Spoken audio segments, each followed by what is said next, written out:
សាលាតិចណូបង្កើតក្រុមការងារដើម្បីចាត់ការលោកននសីហាតាមច្បាប់រឿងសញ្ញាបត្រសេះហោះខ្ញុំសរសើរសាលាតិចណូបើទោះបីជាចង់យឺតពេលបន្តិចទៅហើយក៏ដោយក៏ជាចំណាត់ការត្រឹមត្រូវដែរដែលធ្វើពេលនេះសាលាតិចណូសរសេរសេចក្តីថ្លែងការណ៍របស់ខ្លួនប្រកាសព័ត៌មានថ្ងៃនេះចេះសេចក្តីប្រកាសព័ត៌មានរបស់សាលាវិទ្យាស្ថានបច្ចេកវិទ្យាកម្ពុជាដែលយើងស្គាល់ថាសាលាតិចណូនៅផ្លូវសហព័ន្ធរុស្ស៊ីក្រោយខាងកើតសាកលវិទ្យាល័យភ្នំពេញហ្នឹងសេចក្តីប្រកាសព័ត៌មានស្តីពីវិធានការរបស់វិទ្យាស្ថានបច្ចេកវិទ្យាកម្ពុជាពាក់ព័ន្ធនឹងករណីក្លែងបន្លំសញ្ញាបត្ររបស់លោកននសីហាវិទ្យាស្ថានបច្ចេកវិទ្យាឬក៏សាលាតិចណូសូមជម្រាបជូនសាធារណជនឲ្យបានជ្រាបថាបន្ទាប់ពីវិទ្យាស្ថាននេះបានបំពេញសេចក្តីបំភ្លឺកន្លងមកឬក៏ចេញសេចក្តីបំភ្លឺកន្លងមកពាក់ព័ន្ធនឹងការបដិសេធមិនទទួលស្គាល់សញ្ញាបត្ររបស់ឈ្មោះននសីហានៅថ្ងៃទី16ខែមិថុនាវិទ្យាស្ថានបានសង្កេតឃើញថាសាធារណជននៅតែបន្តចាប់អារម្មណ៍និងយកចិត្តទុកដាក់អំពីវិធានការវិទ្យាស្ថានចំពោះករណីនេះវិទ្យាស្ថានបច្ចេកវិទ្យាសូមបំភ្លឺនិងបញ្ជាក់ជូនជាសាធារណៈថាវិទ្យាស្ថានយកចិត្តទុកដាក់ខ្ពស់ចំពោះវិធានការគេឈ្មោះសំទោសវាចំពោះសុចរិតភាពគេឈ្មោះគុណភាពនិងភាពជឿទុកចិត្តនៃសញ្ញាបត្រទាំងអស់ដែលចេញពីវិទ្យាស្ថានឬចេញដោយវិទ្យាស្ថាននេះអញ្ចឹងវិទ្យាស្ថាននេះប្រាប់ថាខ្លួនចាត់ការដូចតទៅមាន4ចំណុចខ្ញុំអត់រៀបរាប់ទេខ្ញុំរៀបរាប់តែចំណុចទី4ទេព្រោះអីចំណុចទី1ទី2 3គាត់ធ្វើអស់ហើយ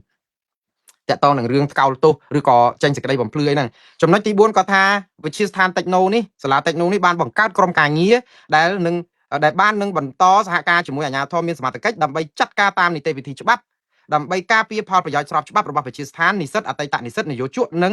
សាធារណជនមានន័យថាម៉េចមានន័យថាវិទ្យាស្ថានតិចណូចាត់ការតាមផ្លូវច្បាប់ហើយព្រោះមុនហ្នឹងខ្ញុំអានសេចក្តីថ្លែងការណ៍របស់គាត់សេចក្តីបំភ្លឺហ្នឹងក៏ខ្ញុំខកចិត្តដែរព្រោះថាទាត់ចោលអាសញ្ញាបត្រហ្នឹងហើយស្នើឲ្យអាជ្ញាធរមានសមត្ថកិច្ចចាត់ការលោកននសីហាតាមផ្លូវច្បាប់យើងជាសម័យខ្លួនជាជនរងគ្រោះអត់ស្នើទេគឺយើងត្រូវចូលទៅប្តឹងហ្មង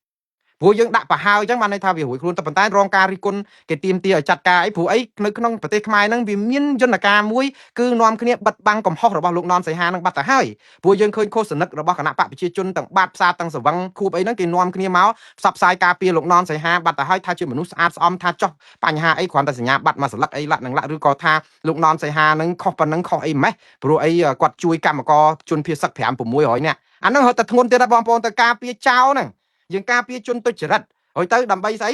ដោយសារតែក្រុមអស់លោកមែនបើក្រុមគណៈបកប្រឆាំងវិញមិនត្រឹមតាថ្កោលទោសឲ្យពួកអស់លោកច្បាស់ជានាំគ្នាទៅធ្វើតបាតកម្មដល់ផ្ទះគេផងដើម្បីឲ្យតុលាការចាប់គេដាក់គុក24ម៉ោងតែដល់ពេលក្រុមអស់លោកដើរមកជួយគ្នាយឹតយងសម្បើមកសบายតើខ្មែរជួយខ្មែរជំមើទៅខ្ញុំរំភើបប៉ុន្តែអស់លោកជួយតែអ្នកណាមានគុណមានលៀបមានសការៈសម្រាប់បកក្រុមពួកអស់លោកទេដល់ពេលខូចឈ្មោះជាតិខូចឈ្មោះស្ថាប័នខូចឈ្មោះប្រព័ន្ធដឹកនាំរដ្ឋខូចឈ្មោះវិស័យសំណង់ប៉ះពាល់ដល់សុខភាពអាយុជីវិតរបស់ប្រជាពលរដ្ឋដែលបានសង់ផ្ទះគូសប្លង់ដោយអ្នកមានសញ្ញាបត្រសេះហោះអត់មានគិតអលីងគឺលោកគិតតែពីបាយ3ពេលហ្នឹងធ្វើម៉េចឲ្យតែមករួចខ្លួនឲ្យតែក្រុមអស់លោកគឺធ្វើម៉េចប្រឹងជួយការពារគ្នាយកអញមកឈ្នះដៃអំពើនេះគឺជាអំពើអមនុស្សធម៌អសិលធម៌អគុណធម៌យើងជួយទៅខ្ញុំគ្មានតែជឿក្បាលអីនឹងលោកននសីហាដែលរកបានដោយអំពើបុណ្យឬក៏ដោយធម៌ទេយើងជួយត្រេកអរគាត់ទៅក៏ប៉ុន្តែនេះគឺជាវិស័យអប់រំហើយវិស័យអប់រំក៏ខុសវិស័យសំណង់ក៏ខុសវាពាក់ព័ន្ធនឹងការដឹកនាំរដ្ឋទៅទៀតដែលធ្វើឲ្យវិស័យនេះអញ្ញាញ៉ៃអត់ចាត់ការឲ្យនាំគ្នាមកការពារអស់លោកការពារនឹងស្មានតែរួចខ្លួនមែនការពារនឹងយើងចង់បង្ហាញអំពីវប្បធម៌អន្តរាគមវប្បធម៌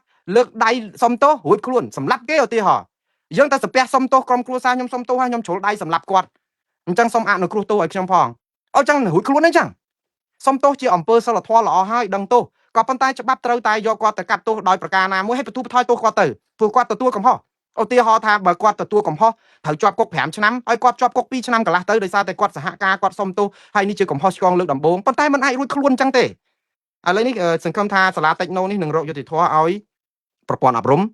ប្រព័ន្ធសញ្ញាបត្រប្រព័ន្ធសុចរិតភាពរបស់ស្ថាប័នត្រូវហើយនិងវប្បធម៌អន្តរាគមវប្បធម៌អញជួយឯងជួយអញនឹងជាអំពើពុករលួយតើហើយអត់រៀងចាលសោះខ្ញុំថាអស់លោកទាំងអស់នេះអត់ចេះអៀនមាត់ទេសិតតែអាងអួតថាខ្លួនឯងជួយសង្គមជួយអីប៉ុន្តែបំផ្លាញឲ្យតែប៉ះក្រុមគេហ្នឹងគឺដើរក្តិចគេផ្សាយគេហ្នឹងគឺបរិហាគេហ្នឹងឲ្យតែពេលសុំកលុំត្រូវគ្នាស្ងាត់អ្នកនោះល្អវិញវាទៅអញ្ចឹងណាបងប្អូនគឺបានន័យថាយើងយកអាហ្នឹងជារបររស៊ីហ្នឹងគឺយើងអត់ផ្សាយការពិតទេគឺយើងផ្សាយដើម្បីបានលុយបើគេឲ្យលុយយើងផ្សាយតិចបើគេអត់ឲ្យលុយយើងផ្សាយខ្លាំងដើម្បីឲ្យគេធ្លាក់ខ្ជាក់លុយអីចឹងទៅអានេះគឺជាល្បិចថោកទាបទេបងប្អូនខ្ញុំមិនចោទប្រកាន់អស់លោកទាំងអស់នឹងផ្សាយបានលុយទេខ្ញុំគ្រាន់តែនិយាយថានេះគឺជាវិមតិសង្ស័យថាបើយើងធ្វើដូច្នេះគឺយើងមិនមែនជាអ្នកផ្សាយព័ត៌មានទេគឺយើងរលុយតាមវិស័យព័ត៌មានឲ្យបំផ្លាញអាវិស័យនឹងចោលតែម្ដងហើយធ្វើឲ្យអញ្ញាញ៉ៃច្បោកច្បល់ រកទិសតំបន់អីគ្មានហើយយូរទៅអ្នកណាដែលខ្ទេចទីគឺកិត្តិយសជាតិខ្មែរកិត្តិយសស្ថាប័នខ្មែរកិត្តិយសរបស់មេរបស់អស់លោកហ្នឹងទេលោកអស់លោកទាំងអស់គ្នានាំគ្នាបំផ្លាញពួកគាត់តាស្មានតែបិទបាំងអីហ្នឹងរួចខ្លួនមែនវាអត់រួចខ្លួនទេព្រោះអំពើអក្រិតកើតឡើងគឺត្រូវតែអ្នកមានទោសគឺត្រូវតែជាប់គុកជាប់ច្បាប់ឬក៏កាត់ទោសដោយប្រការណាមួយវាមិនមែនរួចខ្លួនទេរឿងសំណង់រឿងអីមកគូសប្លង់គ្មានសញ្ញាបត្រស្ថាបត្យកម្មឬក៏ស្ថាប័នវិស្វករសំណង់ស៊ីវិលអីវាចេះតែគូសប្លង់ចេះតែបុកគ្រឹះចេះតែរៀបដាច់រៀបអីទៅសង់ទៅហើយចុះបាទលំកាន់ក្បាលណាទៅខុសត្រូវថ្ងៃក្រោយចឹងមិនថាយើងដូចជាអត់ទៅមុខសោះម៉ោងនេះហើយវាមិនគួរណាមកនិយាយអីរឿងអញ្ចឹងអត់ប្រយោជន៍សោះព្រោះអីរឿងគេទៅដល់ឋានប្រច័ណ្ឌអស់ហើយយើងមិននៅអង្គុយនិយាយពីសញ្ញាបត្រសេះហោះដែលគេនិយាយតាំងពី35ឆ្នាំមុនហ្នឹងហើយយើងវិលមកដដែលដូចលិមួកចូលឈ្នៀងអាហ្នឹងឯងដោយសារអីប្រព័ន្ធដឹកនាំរដ្ឋយើងវាអត់ទៅមុខដល់យូរអារឿងដដែលហ្នឹងវិលដូចលិមួកចូលឈ្នៀងអញ្ចឹងបងប្អូនវាអត់ទៅណាវានៅក្នុងឈ្នៀងហ្នឹងវាវិលទៅវិលមករើសមកលិមួកព្រោះវាអត់វាវិលអញ្ចឹងយើងអត់យកវាចេញ